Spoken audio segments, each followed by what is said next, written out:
నమస్తే, welcome to BRK news. నేను మానస. ఇక బులెటిన్లో డీటెయిల్ చూస్తే, ఉమ్మడి కృష్ణా జిల్లాకు సంబంధించి ఏపీసీపీ డీసీఎల్లో మీకు బదిలీ కావాలా, కోరుకున్న చోటుకు పోస్టింగ్ కావాలా, అయితే డబ్బులు పెడితే చాలు అవన్నీ అయిపోతాయి. ఇది మేము చెప్తున్న మాట కాదు, స్వయంగా వాళ్ళే ఒప్పుకుంటున్న వ్యవహారం. అవును, మీరు వింటున్నది నిజమే. దీనికి కర్త కర్మ క్రియ అంతా కూడా మచిలీపట్నం సూపరింటెండెంట్ ఇంజనీర్ సత్యానందం, అక్కడే పనిచేసిన జూనియర్ అసిస్టెంట్ పూర్ణచంద్రరావు.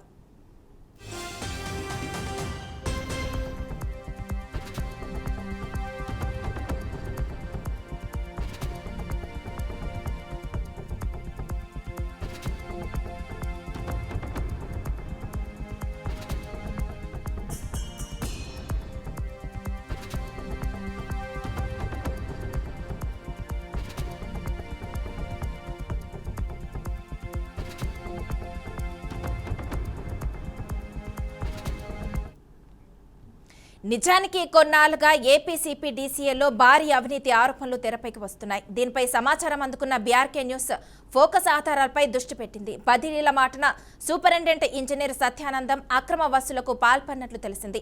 ఎవరికైనా బదిలీ కావాలంటే ఒక్కో పోస్టుకు ఒక్కో రేటు పెట్టినట్లుగా సమాచారం. దాన్నే ఆదాయ వనరుగా మార్చుకున్నట్లుగా తెలిసింది. ఇక ఈ క్రమంలో ఒకటి కాదు, రెండు కాదు, లక్షలాది రూపాయల అక్రమ వసూలు చేతులు మారినట్లు తెలుస్తుంది. గత సెప్టెంబర్లో జరిగిన ఈ వ్యవహారం ఆలస్యంగా వెలుగులోకి వచ్చింది.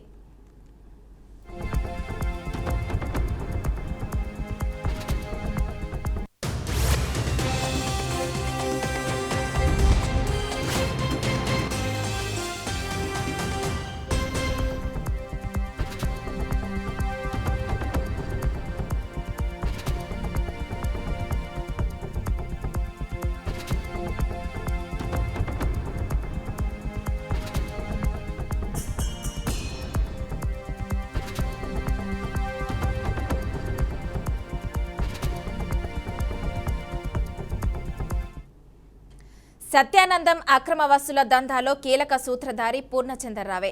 ఇతను అదే శాఖలో జూనియర్ అసిస్టెంట్. కానీ ఇతనికి కేటాయించిన విధులు తప్ప అన్ని చేస్తుంటాడు. ఈ క్రమంలోనే పూర్ణచంద్రరావు సత్యానందంకు నమ్మిన బంటుగా మారిపోయాడు. కృష్ణా జిల్లా నుంచి ఎన్టీఆర్ జిల్లాకి బదిలీల కోసం వచ్చే వాళ్ళంతా పూర్ణాన్ని సంప్రదించాలి.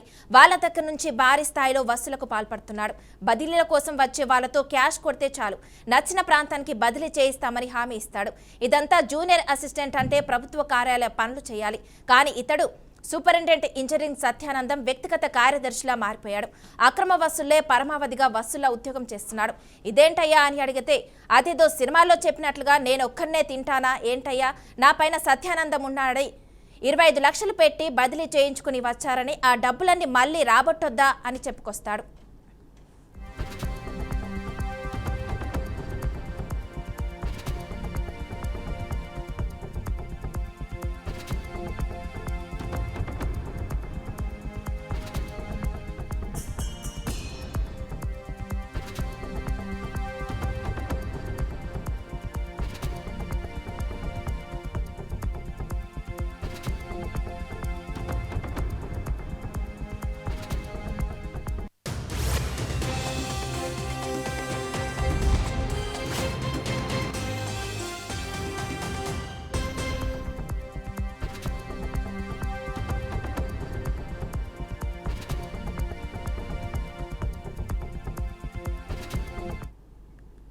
ఇక్కడ బదిలీ జరగాలంటే ఎవరైనా సరే మామూలు ఇచ్చుకోవాల్సిందే. ఈ విషయాన్ని జూనియర్ అసిస్టెంట్ పూర్ణచంద్రరావే స్వయంగా చెప్తున్నాడు.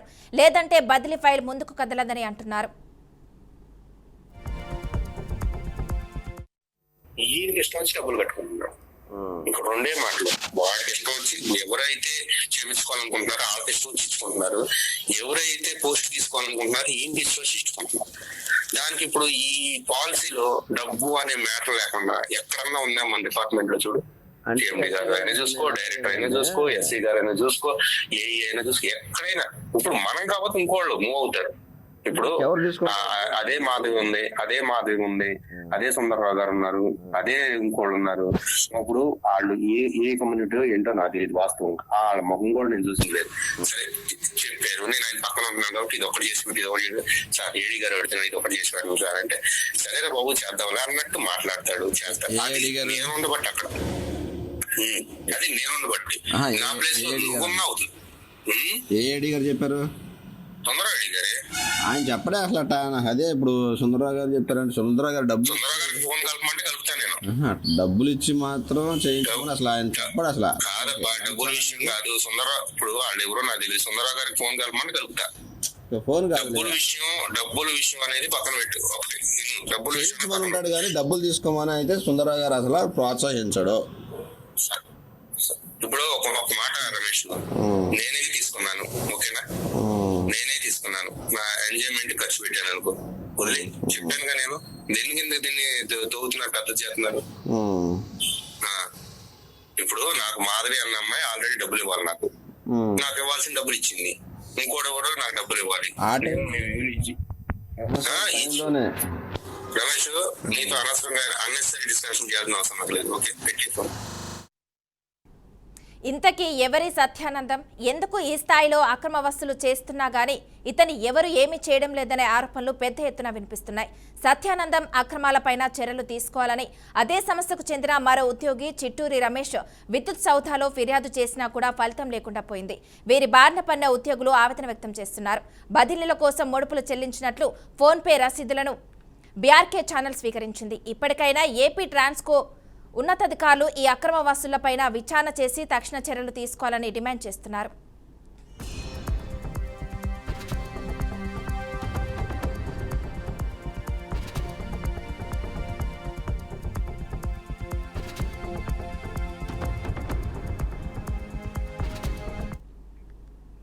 మచిలీపట్నం సూపరింటెండెంట్ ఇంజనీరింగ్ సత్యానందమే స్వయంగా లంచాలు తీసుకుంటున్నట్లుగా ఒప్పుకుంటున్నాడు. తానే కదా, ఎవరైనా సరే ఇలానే బదిలీల కోసం లంచాలు తీసుకుంటున్నారని అంటున్నారు. మచిలీపట్నం లైన్ మ్యాన్ గా పనిచేస్తున్న రాజుతో జరిగిన ఫోన్ సంభాషణలో సత్యానందం బండారం బయటపడింది. బహుజనాన్ని వేయించానా, లేకపోతే నన్ను రిక్వెస్ట్ చేస్తే వేయించానా?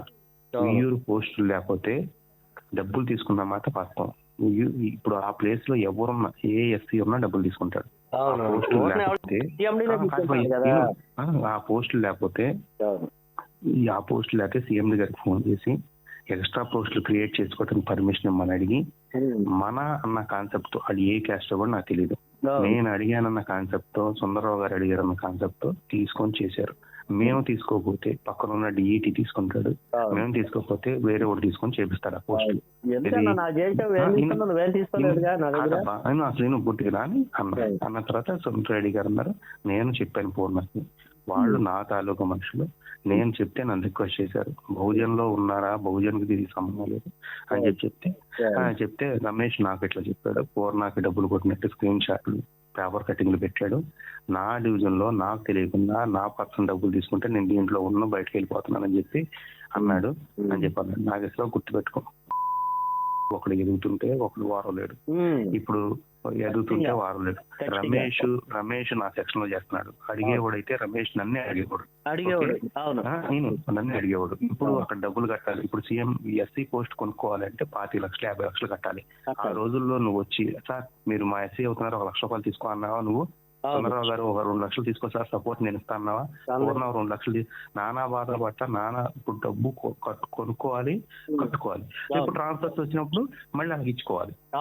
ఇప్పుడు ఈ సినారియో నీకు తెలిస్తే మాట్లాడు, తెలియకపోతే మాట్లాడు మాకు. ఇప్పుడు రమేష్ లైన్ లో తీసుకోమంటే 7 గారు లైన్ లో తీసుకుంటారు. పూర్ణ వల్ల డబ్బులు తీసుకోవటం వల్ల వెళ్ళిపోయాను నేను బయటికి అన్న మాట నువ్వు బాగా ప్రాపండ్ చేస్తున్నావు. ఇది వచ్చింది నాకు స్క్రీన్ షాట్లు పెట్టాడు, నాతో 10 రోజులు అన్నాడు, సుందరరావు ముందు నా ముందు అన్నాడు. నేను అన్నాను, ఇప్పుడు ఇదే ప్లేస్ లో పూర్ణ లేడు, సుబ్బారావు, అప్పారావు, ఎల్లారావు, కమ్మ ఉన్నాడు. నువ్వు మాట్లాడగలవా? కరెక్టే, నువ్వు మాట్లాడగలవా? ఇప్పుడు డబ్బులు తీసుకున్నా అంటే ఇప్పుడు నేనేమన్నా లాబింగ్ చేసి డబ్బులు తీసుకున్నానా? నేనేమన్నా సొంతానికి డబ్బులు తీసుకున్నానా? లేకపోతే ఎస్సీ గారికి తెలియకుండా నేను తీసుకొని ఎస్సీ గారికి ఇవ్వలేదా? ఇప్పుడు నేను నాకు ట్రాన్స్ఫర్ విషయంలో మీకు ఎవరు తెలియని విషయం, కొంత డబ్బులు వస్తే అవన్నీ తీసుకెళ్లి ఎవరికి ఇవ్వాలో వాళ్ళకి ఇచ్చాను. నేను ఇచ్చి చేపించుకోగలిగాను. చెప్పు వీడిపై ఎంత ప్రాబ్లం చేస్తున్నాడు నా మీద. బదిలీల విషయంలో అవినీతి జరుగుతున్న మాట నిజమేనని లైన్ మ్యాన్ రమేష్ అంటున్నారు. జూనియర్ అసిస్టెంట్ పూర్ణచంద్రరావే ఈ విషయాన్ని అంగీకరించారని చెప్తున్నారు. దీనికి సంబంధించి ఇప్పటికే ఉన్నతాధికారులకు ఫిర్యాదు చేశానంటున్న లైన్ మ్యాన్ రమేష్ తో మా ప్రతినిధి మోహన్ ఫేస్ టు ఫేస్. సిపిడిసిఎల్లో జరిగిన భారీ అవినీతిలో ఆరోపణలు వెల్లువెత్తుతా ఉన్న వ్యక్తి మనతో ఉన్నారు. అసలు ఏం జరిగింది, అసలు ఆయన పాత్ర ఏంటి అనేది ఆయన అడిగే డీటెయిల్స్ అన్నీ తీసుకుందాం. చెప్పండి. నమస్తే, నా పేరు రమేష్ అండి. 9వ నెలలో ఎన్టీఆర్ జిల్లా నుంచి కృష్ణా జిల్లాకి ఫైబ్రికేషన్ జరిగింది. ఆ ఫైబ్రికేషన్ జరిగిన కార్యక్రమంలో ఇక్కడ కానూరులో జూనియర్ ఇంజనీర్గా పనిచేస్తున్న పూర్ణచంద్ర అనే వ్యక్తి ఒక 3-4 రోజులు మచిలీపట్నంలోనే ఉండి అక్కడ ఉన్నటువంటి ఆ సర్కిల్ ఆఫీస్లో ఉన్నటువంటి ఎవరితోనో మమేకమయ్యి జూనియర్ అసిస్టెంట్ల దగ్గర నుంచి సీనియర్ అసిస్టెంట్ల దగ్గర నుంచి మనిషికి 25,000 రూపాయలు వసూలు చేసుకున్నారని చెప్పేసి నాకు తెలిసింది. తెలిసిన తర్వాత ఆ పూర్ణచంద్రరావు అనే వ్యక్తి నేను ఫోన్ చేయడం జరిగింది. ఇలా డబ్బులు తీసుకోవడం కరెక్ట్ కాదు కదా అని చెప్పేసి నేను అడిగాను. అడిగిన తర్వాత నీకేం సంబంధం అని చెప్పి నా మీద గొడవ రావడం జరిగింది. ఆ గొడవలో భాగంగా నేనేంటంటే విజిలెన్స్ వారికి అసలు ఇది వాస్తవమా కాదా, ఎవరు ఎంత డబ్బులు తీసుకున్నారు అనేది ఎంక్వైరీ చేయండి అని మా డిపార్ట్మెంట్కి నేను లెటర్ రాయడం జరిగిందండి. ఆ లెటర్ పూర్వకంగా నేను అది ఎంక్వైరీ చేస్తామని చెప్పారు. మా డిపార్ట్మెంట్ చూసుకుంటుంది ఎవరు ఏంటి అనేది, అది తప్పు జరిగిందా లేదని మా డిపార్ట్మెంట్ ఎంక్వైరీ చేస్తుంది. నాకు తెలిసినంత వరకు నేను చెప్పి లెటర్ ద్వారాగా నేను తెలియజేశానండి. పూర్ణచంద్ర అనే వ్యక్తి కూడా ఇక్కడ జూనియర్ అసిస్టెంట్గా కానూరులో పనిచేస్తూ ఉంటాడు. ఈ పనిచేసే క్రమంలో ఒకే దాంట్లో మేము పనిచేస్తూ ఉన్నప్పుడు ఈ విషయాలు నాకు తెలిసినప్పుడు నేను వారిని అడగడం జరిగింది. ఎందుకు ట్రాన్స్ఫర్స్లో డబ్బులు ఎందుకు తీసుకుంటారని నేను అడిగాను. అది ట్రాన్స్ఫర్స్ డబ్బులు తీసుకుంటే ఒక ఎస్ఐకి పోస్ట్ కావాలంటే 25 లక్షలు ఇవ్వాలి, లేదంటే 2 కోట్లు ఖర్చు అవుతుంది, సీఎండీకి ఇవ్వాలి, వాళ్ళకి ఇవ్వాలనే విషయం నాతో మాట్లాడారు. అది వాస్తవం కాదో నాకైతే తెలీదు. ఆ రికార్డింగ్ అనేది మరి బయటికి వెళ్ళడం జరిగింది. మరి ఎలా వెళ్ళింది అనేది ఆలోచించాలి. ఆ క్రమంలో నేను ఇది వాస్తవమా కాదు, ఎంతవరకు ఉంది, డిపార్ట్మెంట్లో పనిచేస్తూ బయటికి లంచాలు ఇచ్చి ట్రాన్స్ఫర్ ఎందుకు జరగాలనే ఉద్దేశంతో నేను మా డిపార్ట్మెంట్ పై అధికారులకి నేను లెటర్ పూర్వకంగా ఇచ్చాను. దాంట్లో ఏంటంటే మాట్లాడింది నేనే కాబట్టి, ఆ పూర్ణచంద్రరావు అనే వ్యక్తితో మాట్లాడింది నేనే కాబట్టి, నా పేరు రమేష్ అండి. మాట్లాడిన దాన్ని బట్టి మీకు వచ్చిన సమాచారం వాస్తవమే. ఆ వాస్తవమా కాదనేది కూడా నేను లెటర్ పూర్వకంగా పెట్టాను. దాన్ని బట్టి మా అధికారులు తెలుస్తారండి. అలాగే ఇప్పుడు సత్యానంద అన్న 25 లక్షల రూపాయలు ఇచ్చి వచ్చింది పోస్టులు, ఊరికే రాలేదని కూడా ఆయన అనటం జరిగింది. మీరు వినటం కూడా దాంట్లో ఉంది, దానికి మీరు ఎదురు కూడా మాట్లాడటం కూడా జరిగింది. ఇప్పుడు అసలు పూర్ణచంద్రరావుకి ఆయనకి ఉన్న లింక్ ఏంటి, అతను 25 లక్షలు ఇచ్చారని చెప్పి ఈయన చెప్పారు. అసలు ఆయన ఈ విషయాలు ఎందుకు వచ్చినాయి, ఈ టాపిక్లో ఆయన ఎందుకు వచ్చారు, సత్యానంద్ గారికి ఈ పూర్ణచంద్రరావు గారు సత్యానందకి అనే వ్యక్తికి ఇచ్చానని చెప్తున్నారు. అసలు ఈ వాస్తవాలు ఏంటంటే మీరేమని కంప్లైంట్ ఇచ్చారు? ఈ సత్యానందం గారు అనే అధికారి గారికి ఇచ్చారో లేదో నాకైతే తెలియదు. నేను అడిగినప్పుడు ఈ డబ్బులు ఎందుకు వసూలు చేస్తున్నప్పుడు ఆ పూర్ణచంద్రరావు అనే వ్యక్తి నేను వాళ్ళకి డబ్బులు ఇచ్చాను, సత్యానందం గారికి ఇచ్చాను, ఇంకా ఏడీలకి ఇచ్చాను, ఏఈలకి ఇచ్చాను, డిఈలకి ఇచ్చాను, 25 లక్షల రూపాయలు లేదా 3 కోట్లు ఖర్చు అవుతుంది సీఎండీ ఇవ్వాలంటే. సూపరింటెండెంట్ ఇంజనీర్ మచిలీపట్నంలో చేస్తా సత్యానందం గారికి నేనే ఇచ్చాను. నేను ఆయన దగ్గర నేను పని చేస్తూ ఉంటాను కాబట్టి ఆయన నాకు ఒక్కడికే అవకాశం ఉంది. ఎన్ని ట్రాన్స్ఫర్లు చేయించినా సుమారు ఒక 20 మంది దగ్గర నుంచి నేను డబ్బులు వసూలు చేశాను అని చెప్పడం జరిగింది. ఆ 20 మంది ఎందుకు ఇచ్చారు అనే దాని మీద ఇది వాస్తవం కాదనేది నేను పై అధికారుల దృష్టికి లెటర్ పెట్టడం జరిగిందండి. అలాగే ఇప్పుడు మా దగ్గర స్క్రీన్ షాట్ కూడా ఉన్నాయండి. ఒక్కొక్కరి దగ్గర 25,000 తీసుకున్నట్టు. అలాగే మాధవి ఉన్నారు, ఆమె దగ్గర కూడా డబ్బులు తీసుకొని ఉయ్యూరు రీజన్కి వేసినట్టు మా దగ్గర ఫోన్ స్క్రీన్ షాట్తో సహా ఫోన్పే కొట్టింది ఉంది. ఈ దీనికి ఏమని చెప్తారు? నేను అడిగినప్పుడు నాకు ఆయనే చెప్పారండి, మాధవి దగ్గర తీసుకున్నాను, ఇంకా ఒకటే కాదు ఇంకా 20 మంది దగ్గర తీసుకున్నాను, ఇంకా అనేక రకాలుగా పోస్టులు అక్కడ వేకెంట్లు లేకపోయినా కానీ సీఎండీ గారితో స్పెషల్ అపాయింట్మెంట్ కూడా తీసుకొని ఆ పోస్టులు కూడా కొత్త పోస్టులు క్రియేట్ చేయించుకొని వాళ్ళ దగ్గర డబ్బులు తీసుకొని వాళ్ళకి ఇచ్చామని నాతో మాట్లాడాడండి. ఇప్పుడు మీరు కంప్లైంట్ ఇచ్చి ఎన్ని రోజులు అవుతుంది, దానికి ఎలాంటి రిప్లై ఏమైనా జరిగిందా, ఇప్పుడు దాని పరిస్థితి ఎలా ఉంది, అధికారులు మీకు ఎలా స్పందించారు? బాగానే స్పందించారండి. నేను ఆల్రెడీ పై అధికారుల దృష్టికి లెటర్ పెట్టాను. విజిలెన్స్ విజయవాడ వారికి ఒక 1 నెల రోజులైందండి. నేను విజిలెన్స్ ఏపీటీఎస్సీఐ గారితో కూడా నేను మాట్లాడడం జరిగింది. అది ఎంక్వైరీ చేస్తున్నాను. మా డిపార్ట్మెంట్ ఖచ్చితంగా ఎవరైతే తప్పు చేశారో వాళ్ళ మీద యాక్షన్ తీసుకుంటారని చెప్పారండి. ఇది ఇక్కడ ఉన్న పరిస్థితి. జరిగింది వాస్తవమే. దాంట్లో పూర్ణచంద్రరావు అన్న ఆయన నేను డబ్బులు తీసుకున్నట్టు మన దగ్గర స్క్రీన్ షాట్లు ఉన్నాయి. అది కూడా ఇక్కడ కూడా వీళ్ళు ఒప్పుకోవటం జరుగుతుంది. అలాగే విజిలెన్స్ కూడా నేను కంప్లైంట్ ఇచ్చాను. మా డిపార్ట్మెంట్ దాని మీద చర్యలు తీసుకుంటా కూడా రంగం సిద్ధం చేసిందని చెప్తున్నారు. కానీ ఇచ్చిన 1 నెల రోజులు అయినా ఇప్పటి వరకు యాక్షన్ ఏం తీసుకున్నారా లేదా అనేది ప్రాసెస్లో ఉందా అనేది వేచి చూడాలి. ఇది ఇక్కడ ఉన్న పరిస్థితి. కెమెరామ్యాన్ గోపితో విజయవాడ మోహన్.